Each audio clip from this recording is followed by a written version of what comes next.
बिस्मिल्लाहिर्रहमानिर्रहीम अस्सलाम वालेकुम हाज़िर एक नई वीडियो में नूर रेमेडी के साथ। व्यूवर, आज की वीडियो में मैं बताऊंगा कि गुस्ल के बाद हमारे दिमाग के साथ क्या होता है।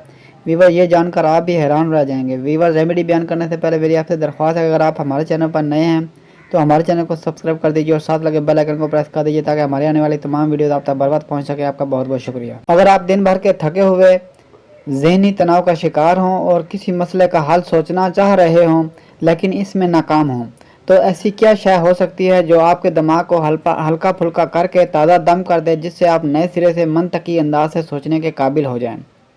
शायद आपका जवाब हो भरपूर नींद लेना, कोई मज़ेदार चीज़ खाना या टीवी वगैरह देखना, लेकिन आपका जवाब गलत है। दुरुस्त जवाब है गुस्ल करना। हम में से कई अफराद ने इस बात का मुशाहिदा किया होगा कि गुस्ल करने के बाद दिमाग नहायत ही हल्का फुल्का हो जाता है, और यही वो वक्त होता है जब आपके दिमाग में मसलों का बेहतरीन हल और नित नए आइडियाज़ जन्म लेते हैं। लेकिन सवाल यह है कि ऐसा क्यों होता है। माहिरीन ने इसकी वजह तलाश कर ली है। माहिरीन का कहना है कि गुस्ल करते वक्त हमारा दिमाग बंद हो जाता है और वक्ती तौर पर सोचने समझने के काम से आज़ाद हो जाता है। थोड़ी देर बाद यह फिर से काम करने की हालत में आता है और इस वक्त इसमें भरपूर तवानाई होती है।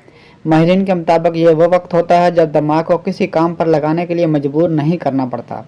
अब तक के लिए इतना ही। मिलते हैं नेक्स्ट वीडियो में एक न्यू रेमेडी के साथ। वीडियो अच्छी लगे तो लाइक कीजिए, शेयर कीजिए और हमारे चैनल को सब्सक्राइब कर दीजिए और साथ लगे बेल आइकन को प्रेस कर दीजिए ताकि हमारे आने वाले तमाम वीडियोज़ आप तक बर वक्त पहुँच सकें। आपका बहुत बहुत शुक्रिया।